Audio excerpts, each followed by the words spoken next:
Hello, everyone. Welcome to another Follow Him Favorites. My name is Hank Smith. I'm here with the just practically perfect in every way, John, by the way. Will you stop that? If you've been following Follow Him Favorites this year, we take a single question from each week's lesson and talk about it. This week, we're in the book of Daniel. And so, John, I thought of a question right when I thought of Daniel. He has three friends in Hananiah, Mishael, and Azariah, or their Babylonian names, Shadrach, Meshach, and Abednego. He has three really good friends, and he's a good friend to them. So my automatic question was, do friends matter?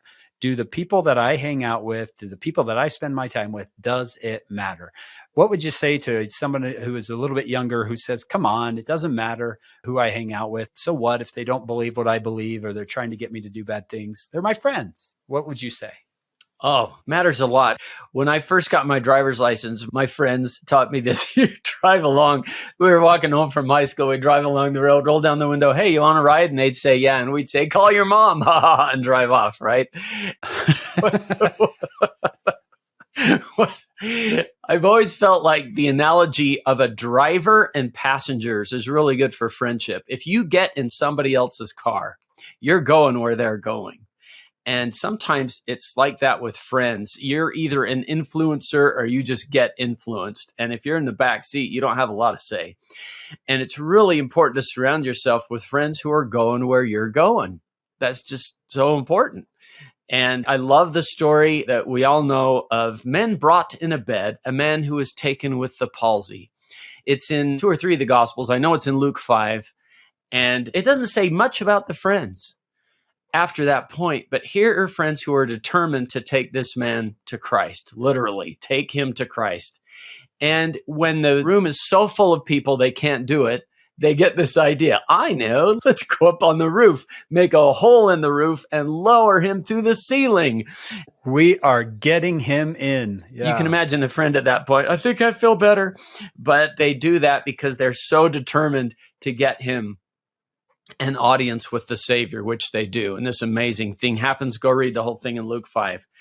But you're going where your friends are going. And so that's why it is so important. Hank, do you remember his sister, Susan Tanner?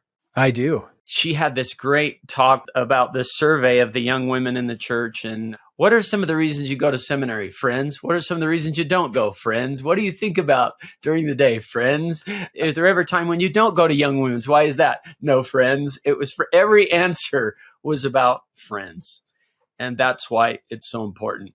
I'll tell you a funny story. Years ago, the New Era magazine called me and they said, I was so flattered at first. They said they were doing an issue about friendship. And they said, we just have this article we want you to write. And we just thought of you right off. And the title would be, Why Don't I Have Any Friends? And you just came to mind. You were the first one. Thank you so much. So they did publish it. I did write it, but they changed the title. I Have No Friends by John Bytheway. You can go read that sad story on your Gospel Library app if you want.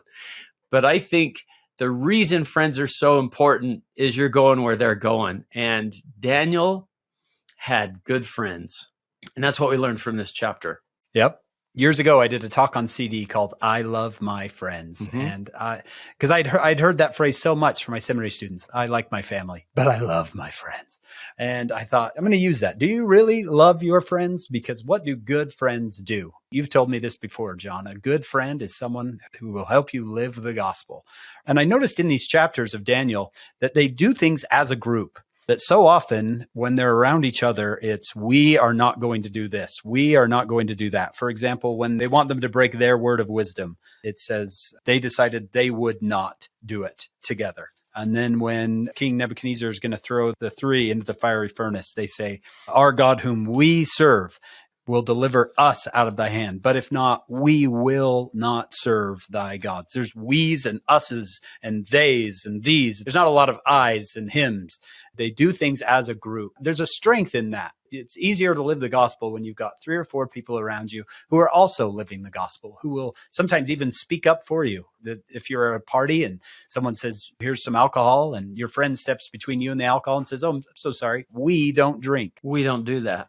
Yeah. It's not, I don't do that. What about you, friend? I've known since second grade. Do you drink? No, we don't drink.